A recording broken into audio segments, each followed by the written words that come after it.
Hello, everybody. Welcome to the most awesome podcast this morning. And it is Adult Play Therapy, where we have the motto, anyone can play right. Guys, thank you so much for joining me. I'm your host, RK, and I'm here with a very special edition of Don't Judge Your Characters. And I want to talk to you today from a playwriting perspective. Hi. How are you? Thank you so much for joining, guys. Thank you. Hi, how are you? Good morning. Good morning. Good morning. It's so beautiful to see you guys on here today.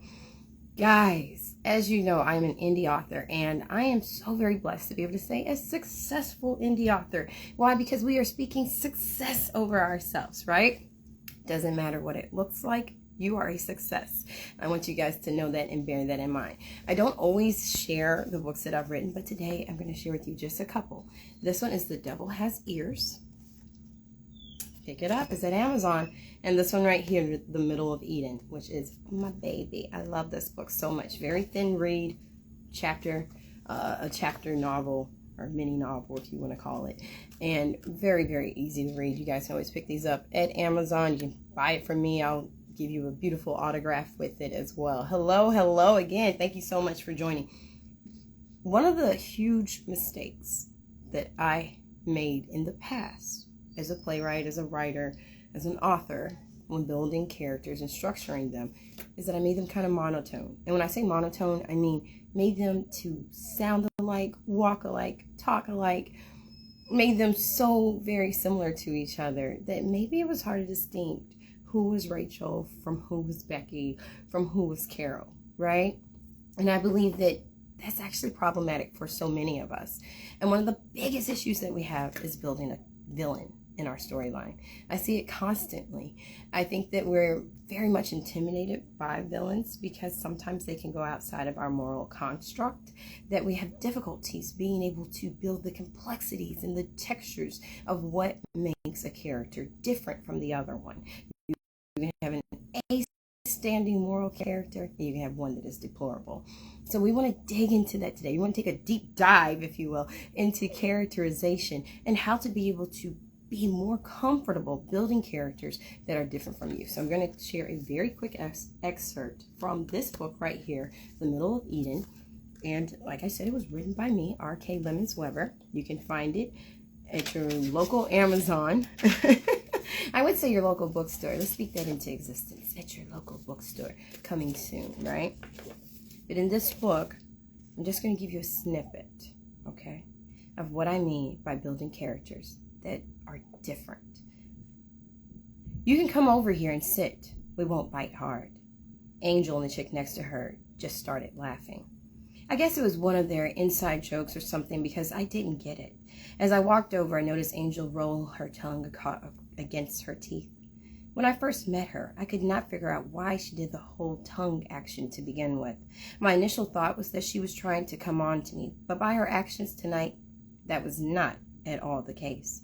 Angel pulled her fur coat off in a sudden frenzy and bent over the glass table, taking the rolled up $20 bill in her hand and placing it into her left nostril. She inhaled the white powder 2 lines at a time. She sat back and leaned her head towards the mirror ceiling. Did my eyes just see right? Did Angel just do blow right in front of me? I was traumatized by what I had just witnessed, and I could feel fear seep in. The white girl motioned her hand towards me in order to offer me some lines and asked me, "You like white bees?" I shook my head frantically. This was not the type of night that I had imagined. I thought we would be on the floor exploring and discovering famous faces and drinking casually. And although I knew that drugs were passed throughout the club, I still imagined it to be a rumor.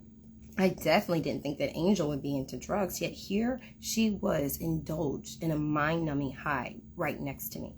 Angel turned her head slowly towards the left, and we sat face to face.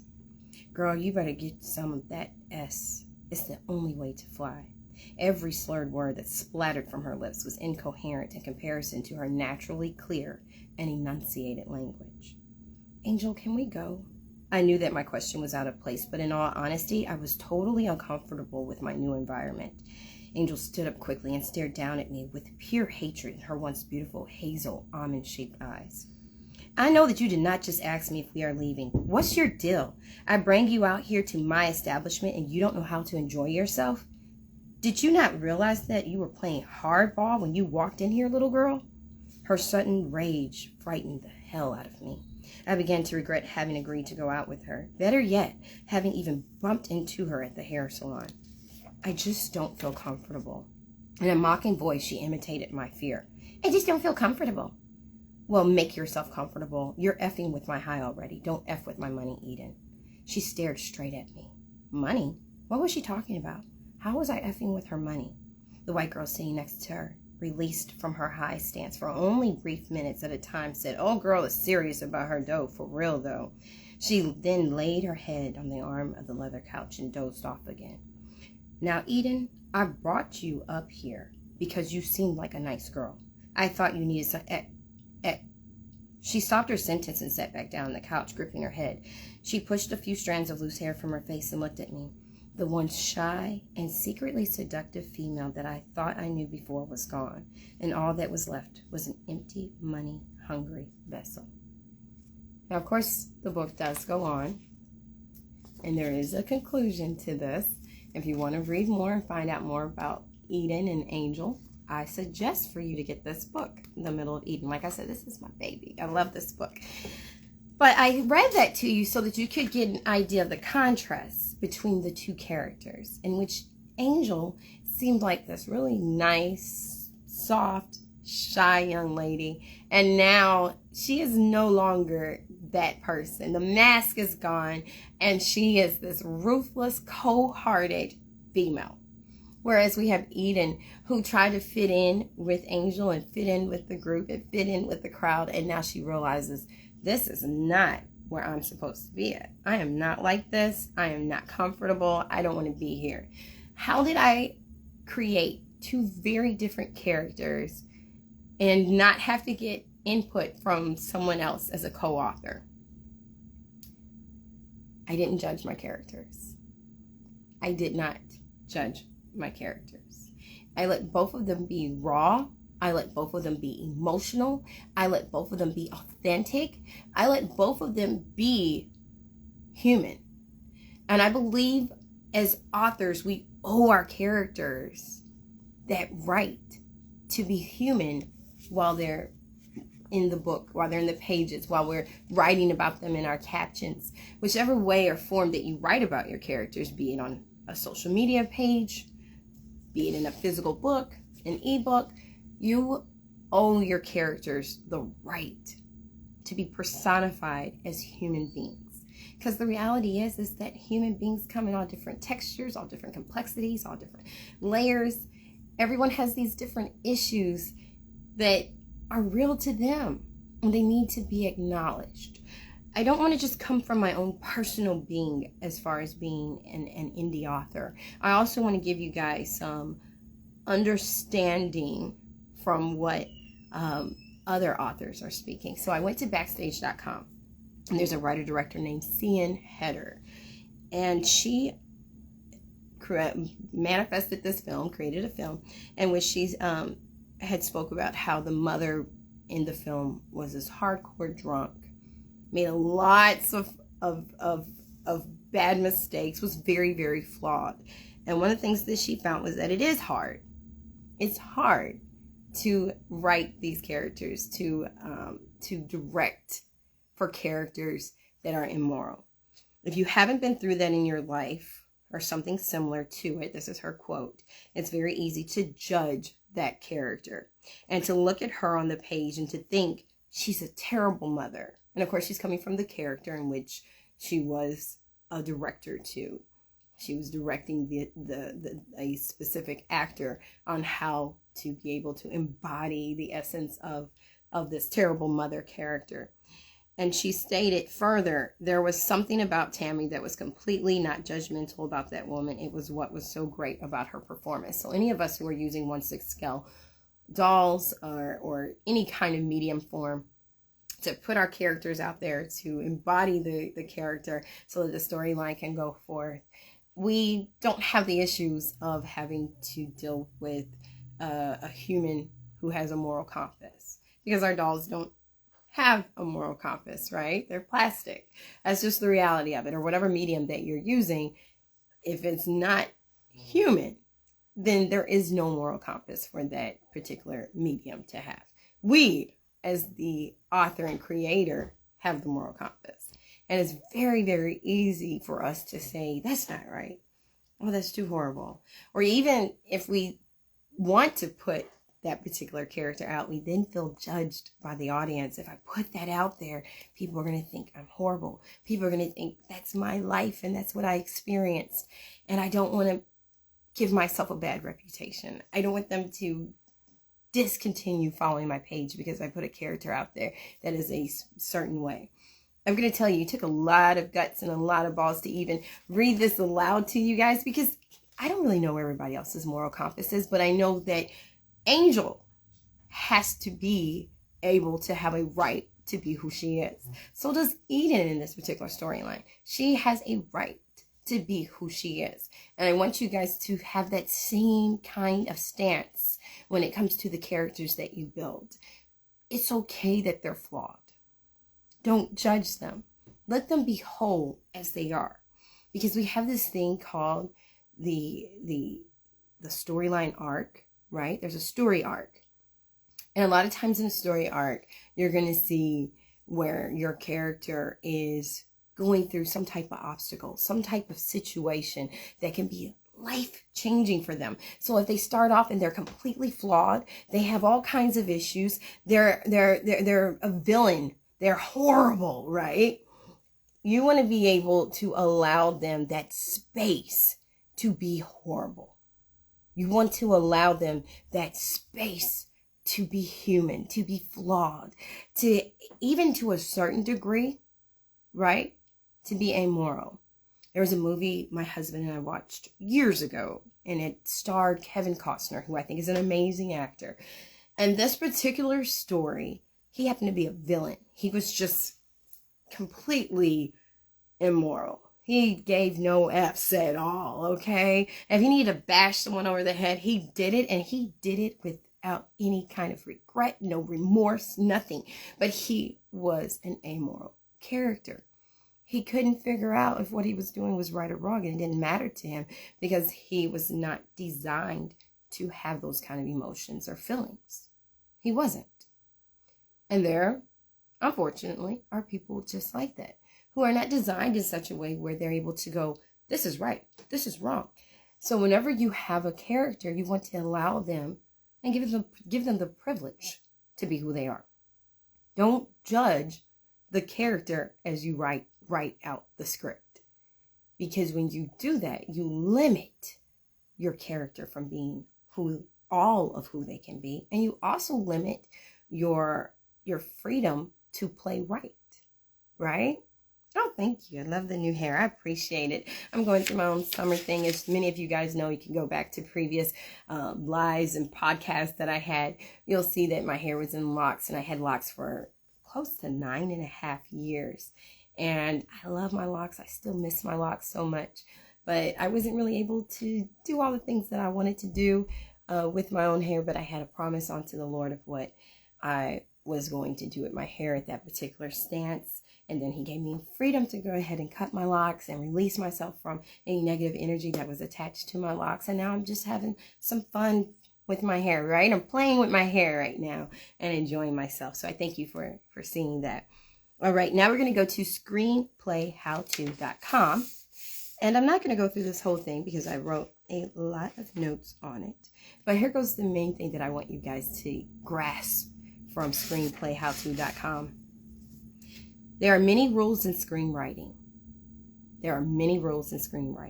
But one of the most important, never judge your characters. I thought it was worth a minute to explain what this means and why. So every person on the planet, yourself included, has a worldview and a set of morals that he lives by or that she lives by. We tend to approach most situations in accordance with our morals and our worldview. But then as we collect experiences, those views and morals change. We evolve. We may be told as children that lying is wrong. But then as we get older, we realize that lying is acceptable if the intent is to spare someone's feelings. An example of this, which is always so famous, we've seen it played out in so many cartoons and movies, right? And even jokes. We have comedians on stage and they'll say, my wife came up to me and she was wearing some jeans and she turned around to me and says, my butt big. And the husband's like, no. And she's like, okay, right? But of course now we have so many people, we are now in the age of the BBLs. So if you say no, her butt's not big, she may get really offended. Everything's a little different nowadays.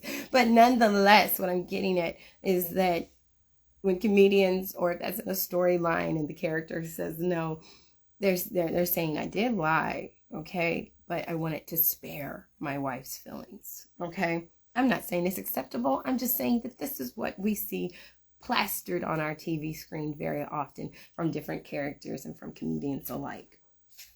So we sometimes lie to spare someone's feelings, or if the lie doesn't cause anyone damage in any way, or we may, or maybe again we won't. Maybe we'll just be completely honest. And so you want to be able to ask yourself when you're building your character, something that simple. Does this character lie to spare someone's feelings? Can that cause issues down the line, right? Can that cause issues down the line? Is this a character who is just direct, bluntly honest, doesn't care if it hurts your feelings or not? Yes, your butt looks big and you should change. Like, is it that kind of character? Does that work for them later on? Because they are just a very honest kind of character. How does that work in? You want to be able to play that out through your story. Allow your characters the freedom to be who they are, so that as you write them, you are able to create this full, whole person, not a half person. There's nothing wrong with having characters that are joyful and elated and that just spew happiness, and everywhere that they go, they make people smile. Keep them. Keep those characters. You need those characters. Nothing wrong with a character that makes a wisecrack and a joke about any and everything. Keep those characters, okay? And there's nothing wrong with dark characters. There's nothing wrong with characters that say negative stuff, that may have a negative viewpoint, that may be someone who doesn't mind getting into negative activity. There's nothing wrong with that too. Why? Because it creates balance. If we have too many happy characters, we're not kind of off balance. And we have too many dark characters, as now off balance.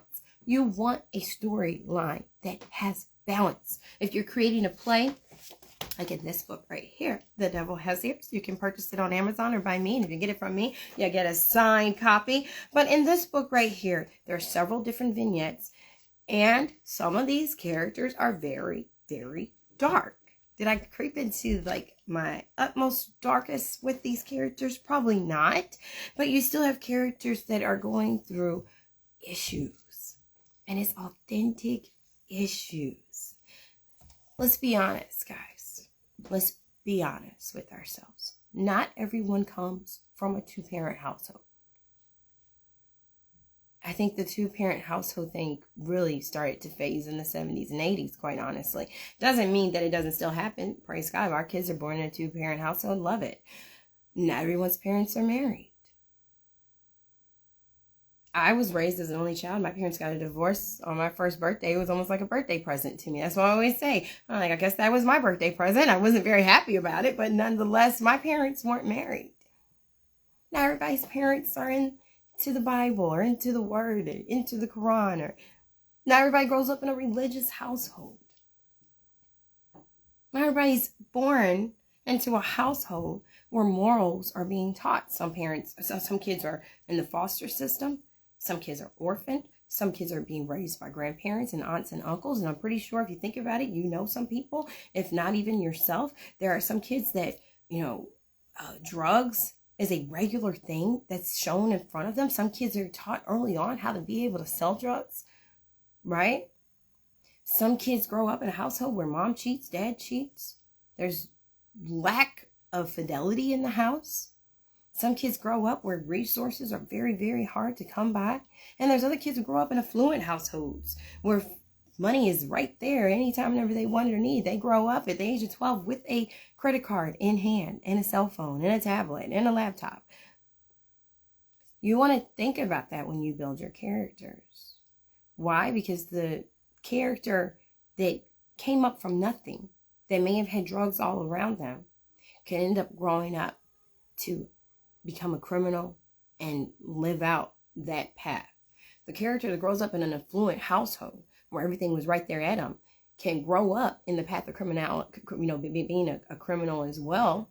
It could be someone that doesn't know how to take no for an answer because everything was always given to them.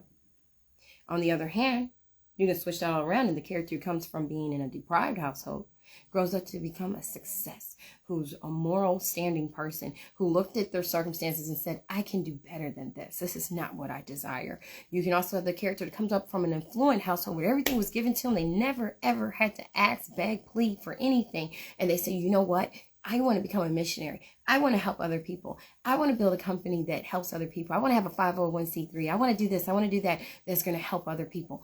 So you need to be able to dive deep into your characters, because in the same hand, you can have a do-gooder character who has a 501c3 foundation, who's helping people, who may team up with the deprived person, and now they're partners in this company. I'm giving you guys a storyline right here. I'm just throwing it out there. They team up with the other person, but let's say they have siblings that are horrible.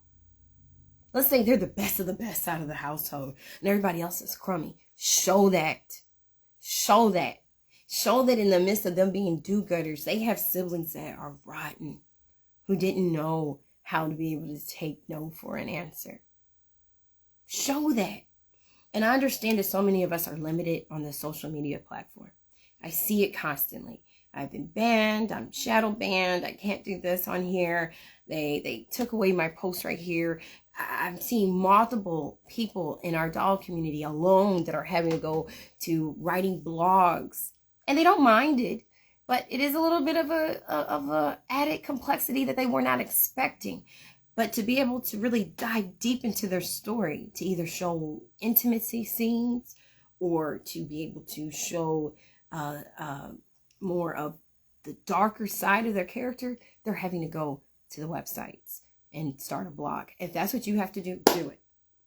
If you feel compelled, as I have as an indie author, to go ahead and write it in a book, write it in an ebook, do it.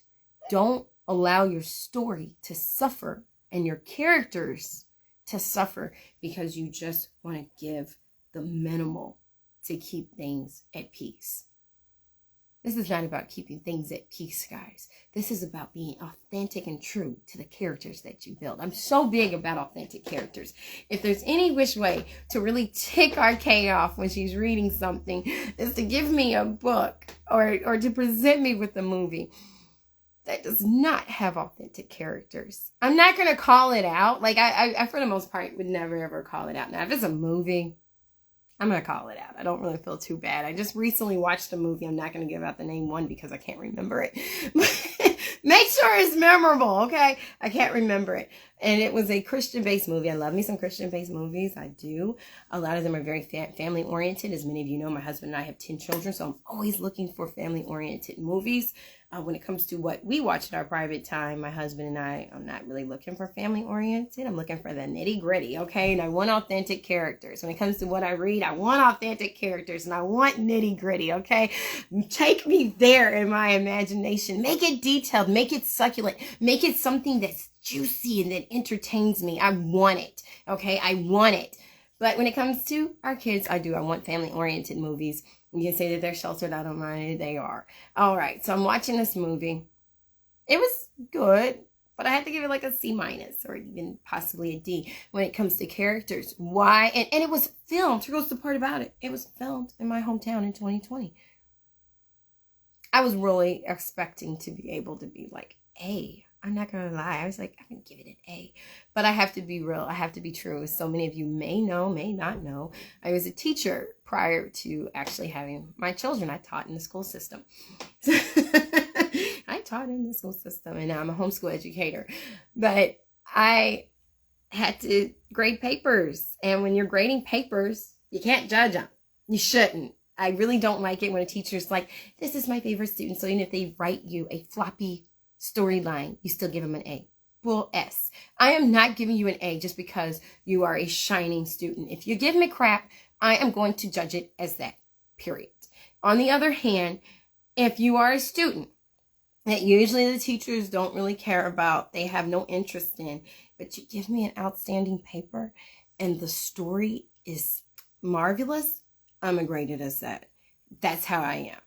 I'm very objectional when it comes to judging something and grading a paper or a story or critiquing or criticizing. Why? Because I grew up with my dad always doing that to me. I would send him stories that I wrote, and I'm all like, look, Dad, look at me. It was almost like a Despicable Me. I'm like, look, Dad, look what I wrote. And I send it to him, and he would send it back to me with red marks all on it. Red marks. And then like questions in the sideline or telling me what I could have did better. Because he himself, with him and his 5 and 6 degrees, he was also a teacher. So he couldn't, once a teacher, always a teacher. You can't let go of it. So he was just like, this is not acceptable. And I hated it. It used to make me cry. But it helped me to become stronger and have a better perception and understanding of what is good writing. Because I hold that man as like one of the best writers that I've ever met and will probably ever meet in this lifetime. Like, he was phenomenal. Just simply phenomenal. Take a break. Got my coffee here. Got a little coffee buzz. Love it. Okay, so, guys, let me get back to this movie. It was a Christian-based movie, appropriate for kids. Didn't really have any issues with it. Love the storyline. Love what they were getting to. I kind of knew from like the first 12 minutes what the objective of the movie was, because it was very predictable. Which I don't have a problem with. I don't, but I do in a way, because I don't want to know in the 12 minutes what's going to happen. I don't want to know what the intent of the writer and director is in the first 10, 12 minutes. Like give me some type of, like take me on the journey. Grab my hand, take my hand, have me take your hand so I can go on this journey with the characters. And I didn't really feel like I got that opportunity. It was just like, splat, this is what we're going to do with this character and go with it. My issue with it was that the characters were not authentic at all. In the story, we have this shy, nerdy young lady that's, practicing on her violin so she can go to Juilliard. Great. On the other hand, in contrast, we have another character that's, she's beautiful, and she has a YouTube page or something of that nature, social media site where she garners all these followers, and she's a bully and she does mean things. And these videos that she does doing mean things is like, got a lot of ratings, a lot of likes, and people love it, love it, love it. Okay, I get it. All right. They weren't authentic at all. So they definitely took the concept of Freaky Friday. One day we're going to have a conversation about concepts, because that's another thing I love. If you kind of stuck on a storyline, look at concepts, okay? So concepts, you can have like Groundhog Day, that's a concept. Freaky Friday is always a concept. Any Hallmark movie, these rom-coms, that's a concept. If ever you're stuck and you're just like, and I threw that out to you, I just gave that to you. Those are concepts. You feel stuck, don't know what to do. Those are like 3 concepts. One day maybe we'll chat about concepts, but those are 3. I just gave you the rom-com, view some Hallmark movies, and you'll be like, okay, I kind of got it. If you're looking for something that repeats the cycle as far as like living out the same day, the same year, the same month, Groundhog Day. And if you're looking for, people that switch, Freaky Friday concept. So this definitely took that Freaky Friday concept and had the 2 young ladies switch, and they're each walking in each other's moccasins, so to speak, and they're having to live out how that other person lives so they can get a better understanding of who each one of them are as individuals. I get it, and I thought it was a great idea, but I didn't really feel like it played out right because the characters were not authentic. You literally have someone that was a bully, that although I know they did the switch, so, the shy girl and quirky girl is now going to be the bully. I get that. But it was like, how do you change that up so quick? I get that she's going to still be kind of like shy and try to figure out, how do I do this thing where now all of a sudden I got to be vain and I got to be mean. I don't know how to do this. I get that. Excuse me, I get it. But on the other hand, for the girl that was the bully and now has to be nice, it just didn't play out. It didn't play out. And maybe in real life, this particular actress who was playing the role is a really nice person. And maybe that's why it didn't pull off so well, because she didn't know how to really play this like mean girl role. And she did try. She did. She tried. But I didn't feel like it was a success. And I also felt like she was extremely limited by the construct of the filming time. Does that make sense? So, instead of having like 3 hours for this movie, we had like 1 hour and 19 minutes or so. So she had to kind of like work with that. But I felt like the director could have maybe have put a little bit more emphasis into this person is mean. They're not just going to switch over and be nice and agreeable as soon as the switch takes place. There's still going to be some meanness. Even when they awoke in different bedrooms, it was kind of like, oh, where am I? Where was the scream? Let me wake up in your bedroom and not in my bedroom next to my husband. I'm going to be screaming my head off. I want to be next to my baby. Where am I at? There was no scream. It was just like, oh, well, I guess I better go over her house because the switch worked. And then the other girl who knew nothing about the switch at all was kind of like, I guess I'll go home. I don't know how I got here. How many drunken nights do you have where you are just like, I'm in a whole nother room, different clothes in the closet. I guess I'll go over to my usual house. Really? I was so disappointed. Real talk. I was very, very, very disappointed. We have to be mindful of this when we write our characters.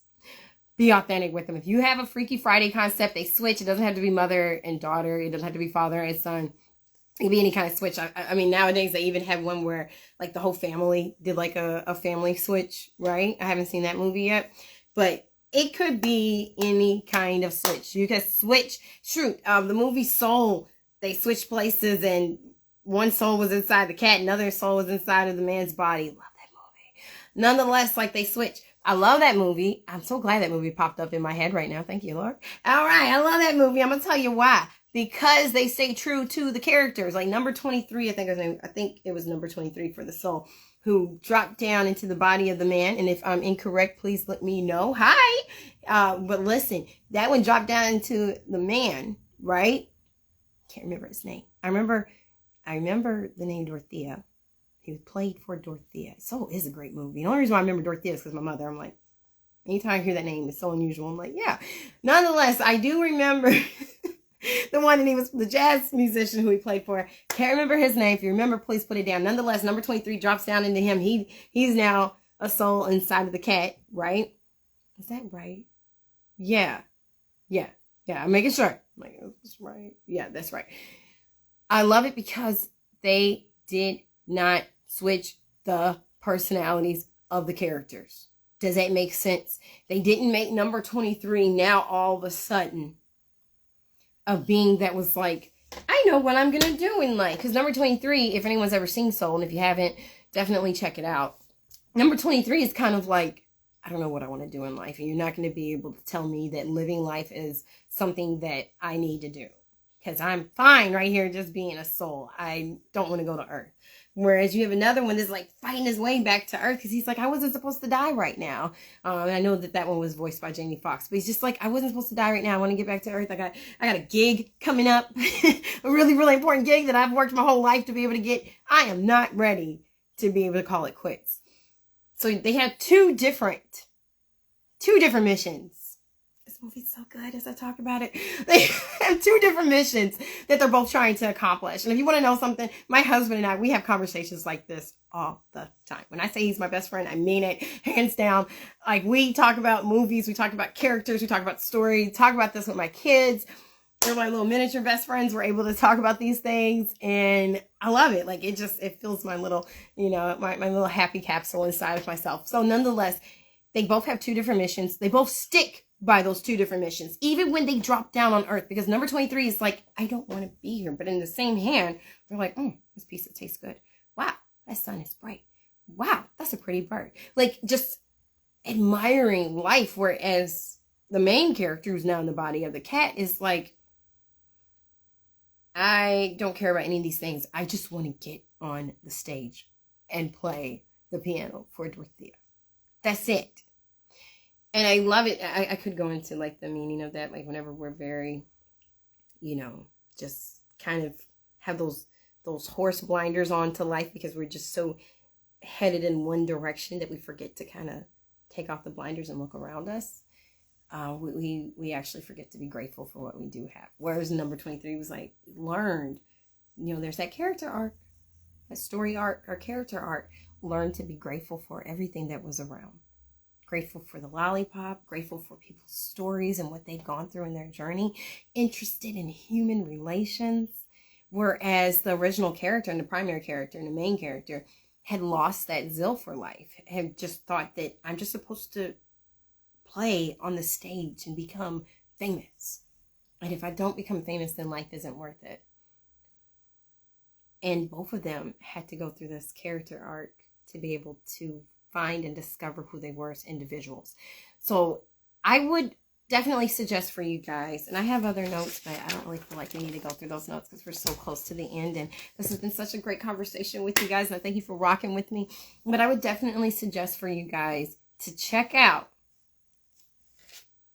my books on Amazon. And when I say check out, I mean go ahead, put it in the cart and check it out. Okay, pay for it, buy it. But if you want one that's a signed copy from me, definitely do that. Contact me.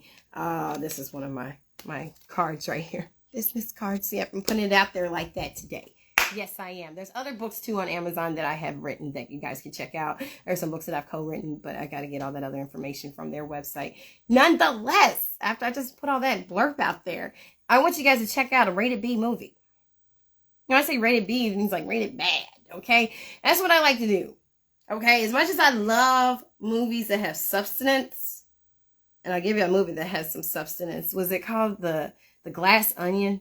Oh, that movie was so good. I was so excited about that about that movie. And one day, I can't say when, one day, I'm going to have a live podcast with you guys and just dissect that movie. The characters, marvelous. The story, marvelous. The flashbacks, marvelous. Everything about it was just pure joy. I literally, and you can ask my husband, I cried after I watched The Glass Onion. I cried. Because I was like, there's hope. There's hope. Like, literally, I've seen so many just shitty movies. Okay? Where I was like, so disappointed in where we're headed with our films today. Just being honest with you guys. I was like, what the is going on? But when I saw The Glass Onion, I was like, I have hope. I have hope. This was beautiful. This was freaking beautiful, guys. Glass Onion, check it out, okay? It was an awesome movie. But I want to advise you guys for homework, whenever you get a chance to, watch a movie that has an okay storyline maybe, but has crappy characters, where you can really see how these characters do not truly fit as an individual. That if you really did meet individuals like this, they would be one-dimensional, at best two-dimensional. They lack layers, it lacked texture, it lacked depth. Hi, how are you? It lacked the full scope of what it means to be a human. Anybody who is a Shrek lover? I am. Love me all four of those. I love the whole franchise. They come out with another one, which has been rumored that they are. We're watching it, okay? I love that. I love watching that in my own private time. Before I got married and had kids, I watched Shrek, okay? So that's not just a family thing. Love me some Shrek. Why? Because just like Shrek says, he's like, ogres have layers, right? And you got your boy Donkey who's like, I love a parfait. But parfait also matches because a parfait may be sweet, and you have some characters that are just so freaking sweet, and that's who they are as layers. And you have some characters, like I said, don't judge your characters, that are ogres, that have these layers that are stinky and smelly, but then you get to the root and the core of who they are. Peel back the layers. Let them be stinky. Let them be smelly. Let them be horrible so that they can be real. Tangible. Have substance, guys. Give your characters substance. That's all I'm crying out to you. Like an onion. Yes, sis. That's what I'm crying out to you. Let your characters be an onion. Let them make your audience cry.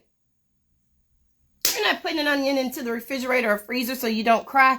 We want it raw. We want it now. We want those characters to be real, authentic, touchable, where your audience can relate. Even if they say, that's not me, they know someone like that, right? So if you have a character that grew up in a troubled home, they can say, I know someone like that. If you have a character that grew up in an affluent home where there was tons of love and it was a healthy bond and healthy relationship, they can say, I know someone like that. Make the characters real. If you have a character that's a brat, that's a snob, that's a criminal, if you have a character that's amoral, that just can't seem to figure out right from wrong, that makes a whole lot of mistakes, do it. So, homework. Find yourself a movie that's rated B, characters are not that great, and then find yourself a movie with characters that are awesome. Now, I gave you some examples. I told you about The Glass Onion. I told you about Shrek, right? I love me some movies like Groundhog Day. Why? Because those characters are more authentic. I love me some, what about Bob? What about Bob? Bill Murray's character on that, Bob, he never once changed throughout the whole script. He was authentic to himself. The doctor did some change. I'm not going to say he didn't change at all. He did do some changes, but he was still kind of like this bumbling fool, right? We love him because he was so freaking adorable. And then on the other hand, you had the doctor who's going through all these different character arcs. Like literally his life was like a roller coaster once when Bob entered. Really, like everything about him changed. The mask was shattered and he was trying to constantly pick up the pieces until he crashed. And it was so good. It was so good. It was so good.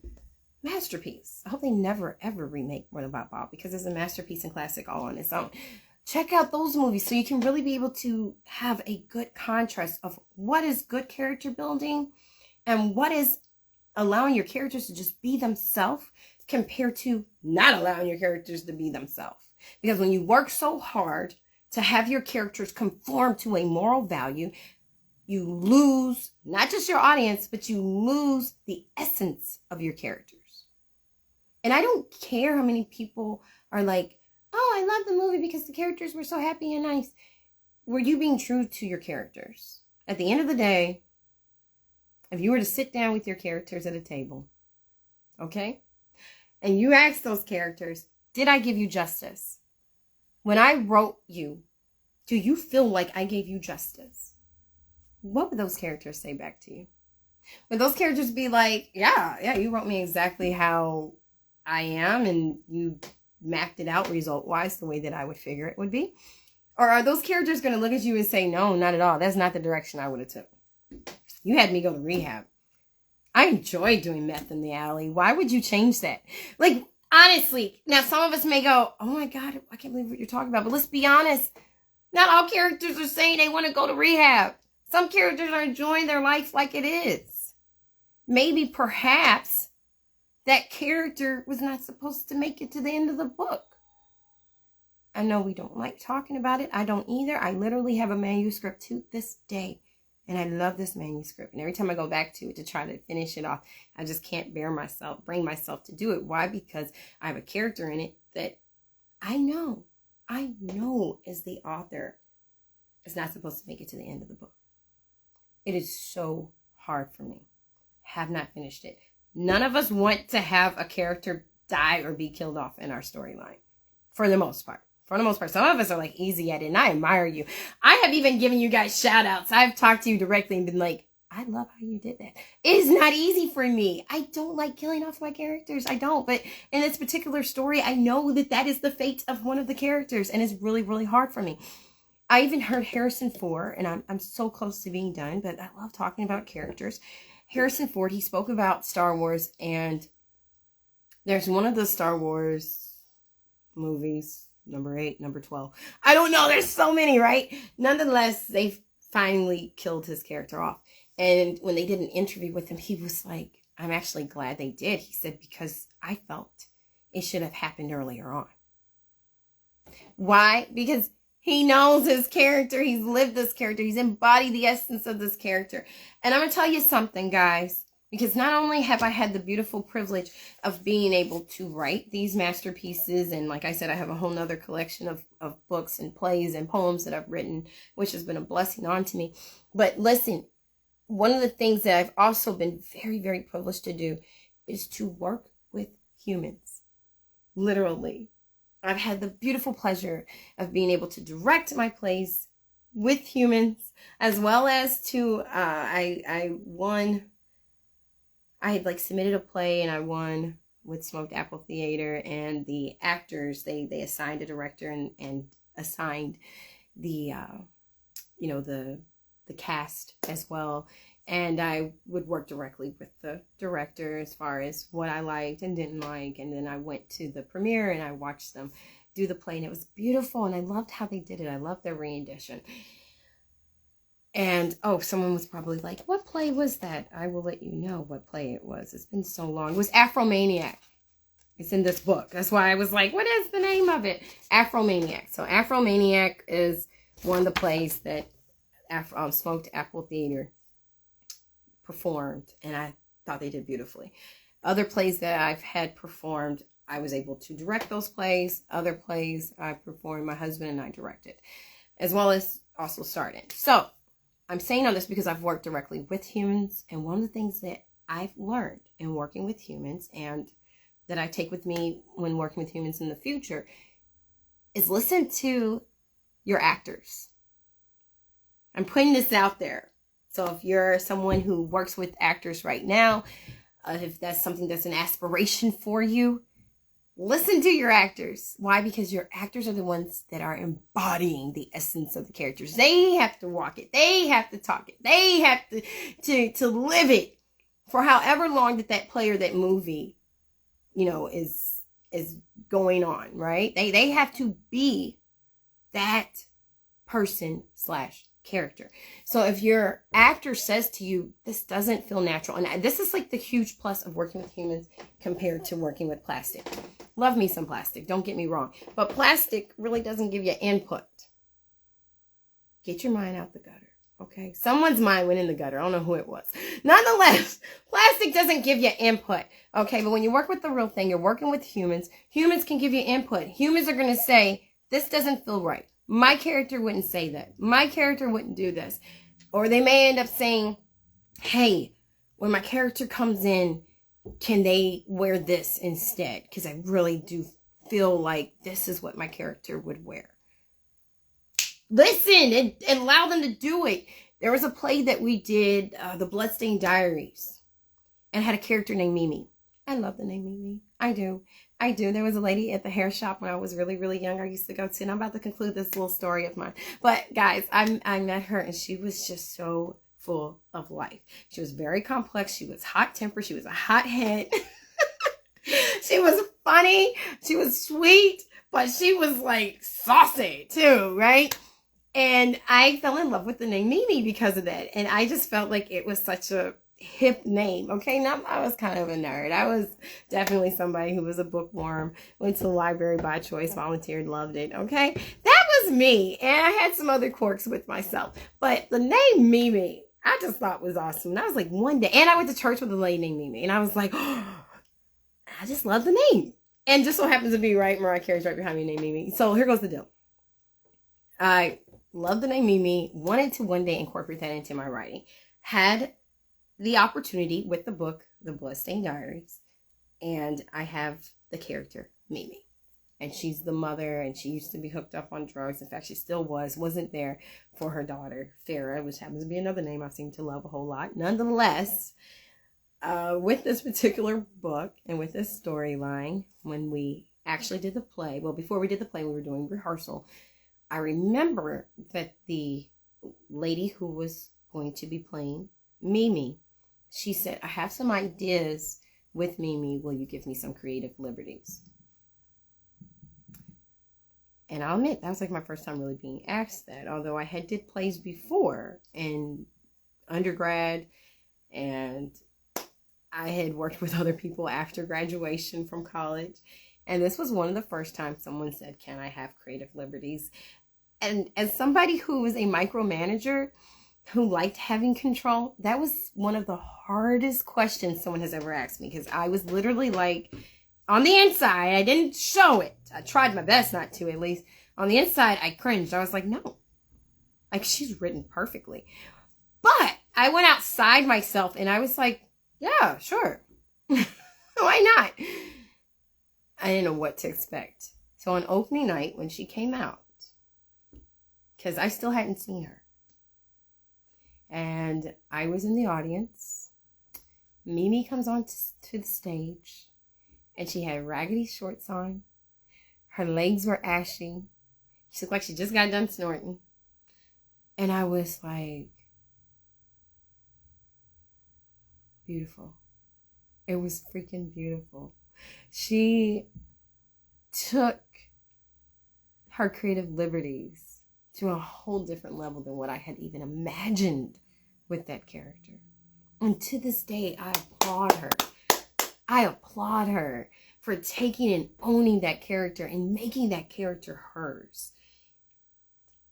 I mean, at the end of the night, it was a standing ovation. Why? Because each person took the character and made that character their own. So if you work with humans, I admonish you, listen to your cast, because they are going to take that character and own that character and make that character theirs. And whenever you allow them creative liberties to do that, I'm telling you, it's whatever you do is just going to be a complete success, because that character becomes the actor becomes the character, and that's what you want. That's really what you want. You want those two to just fuse together. Of course, like I said, working with plastic is going to be a little bit different. Working with anything that's a non-human medium is going to be different, because you have to be able to really put those creative liberties yourself. You can ask for input from other people even. You can have writing guilds and just kind of be like, this is what I'm thinking of doing. What do you think? What are your thoughts on it? And then you can kind of filter through those suggestions to see if that's what you want to do with your character. So guys, I thank you so much for rocking and rolling with me this morning. This has been such an awesome opportunity to be able to speak to you guys about don't judge your characters. Just let your characters be. Let them be raw. Don't try to figure out what their journey is. Let them just live through whatever obstacles that they have to go through, because that's life, right? There isn't any magic twinkling of the nose or blinking of the eyes to be able to make things change. You have to live through it. You have to be able to reflect in order to evolve. That's just the bottom line to it. And some characters, some people do not do any reflection to evolve, and they just are who they are. So if you have a character that doesn't do any reflection, they just are who they are, let them be that. If you get comments from people, because we are in social media, so you get comments from people, and they're like, I can't stand that character. Like, I got Reggie right here, homeboy. Let's bring homeboy out before we conclude. He gets all kinds of negative comments. He does. There are people who literally can't stand you. Like, can't stand him at all. And I love it. I freaking love it. Now, I've had people come to me almost in tears from the negative comments that some of our doll community brings to them about the characters that they write. And they're just like, that hurt me so much. And they have every right to be hurt, because some of the comments you guys give are a bit raw. And we have to remember that some people are pulling from life experiences when they write their storyline. So can we be a little mindful with the comments that we pull out? And then some people are pulling from other people that they know, or from them people watching, or from them watching soap operas, and they're creating this complex form of a character. Either way it goes, it's their character. So I'm not trying to tell you guys to not comment at all, because engagement is so important. That's one of the things that I do love about our doll community, compared to me going out to go do book signings. And when I would do the book signings, that's when people would tell me, oh, I love that book, or I love this character, or this influenced me, or this was impressionable on my heart. Now with social media, I am able to get those comments almost instant, and I love it, because I don't have to wait for a book signing to find out what you guys thought of what was written about the characters, or written about the story. So I love that. That energizes me. Not everybody's me. Not everybody's me. So whenever you guys write comments, please be mindful of what you write sometimes, because sometimes it does hurt people's feelings. For me, on the other hand, when you write me something and you're like, I really can't stand Reggie. There goes Reggie again. He's such a bastard. He's this and that. I mean, this doll man has been called a lot of different names. And it doesn't hurt me. Why? Because I look at that and I go, I wrote him right. You hate him. I love it. Because that's the intent.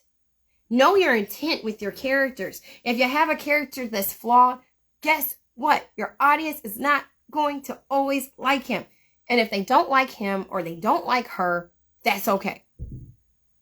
Oh, and someone did comment on this dollhouse. Thank you so much. My husband built this for me. My mom got it for me, I want to say in like 2020, 2021. Never did anything with it. Really didn't have the space. And then we built up this area as the doll room for our girls and for myself. And my husband built this painstakingly. And I appreciate him so much. Thank you for commenting on it. But going back to Reggie before we close up, I love it. I get energized when you guys say how much you don't like him. Because that's really the intent. He's not there to be liked. He is a flawed character. If anything, he was my inspiration for today's topic. Don't judge your character. So I'm so glad that I kind of like saw him right there and was like, yeah, let's pull him out. He was my inspiration. He is a horrible character in a lot of different ways. But then when you look at his past, when you kind of get a glimpse of what he grew up in and what he grew up to now be, you understand where that came from. Now, some of you may go, but that's not a good reason for him being like that. He could still change. True. Give him time. Maybe he'll change. Maybe it won't. We have to give our characters time. Let it sizzle just a little bit. I remember MJ said that during like the This Is It concert. He's like, let it sizzle. Let it marinate. Let it sizzle. Let it happen. Don't be so quick to change your character from being this gruesome, horrible, flawed individual to now all of a sudden they have this drastic change and they're just like off of A Christmas Carol, right off of Christmas Carol. Love that storyline. Love that storyline. That's another concept too. A Christmas Carol, he has the dream with the ghost of the past, ghost of the present, ghost of the future, and automatically overnight he's just like, oh, I'm a changed man. I'm not going to do like I used to do.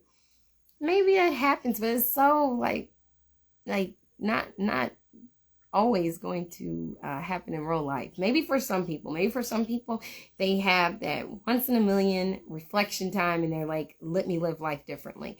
But we have to look at the motivation for Scrooge on A Christmas Carol. His main mission and his motivation at the time was he didn't want to die lonely. He didn't want to die and everybody hated him. Apparently there was some narcissism there too. He was like, I want people to like me even though I'm an ass, right? So we have to remember, like, what is the overarching goal or mission or motivation of the character? For Scrooge, he wanted to be liked. He didn't want to die alone. So he woke up and he was like, yeah, this is a possibility of what can happen. And then they're going to take all my riches and just gamble it away. So let me live life differently. Will it happen overnight for all your characters? Probably not, because humanly speaking, we have to evolve. Like there has to be a lot of stumbling of the head and bumps on the head to really get us to a place of change. Maybe that will happen for Reggie. Maybe it won't, but he's definitely my inspiration for what a flawed character is. He has a lot of issues. That's just the bottom line. Not everybody likes his issues. Why? Maybe he reminds you of someone that you know.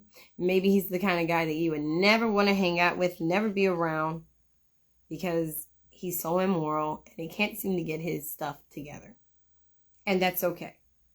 That's okay. So I do want to put a little warning out there that if you do build a flawed character who has a lot of different issues, such as Reggie does, and it doesn't have to be the same issues that Reggie does, okay?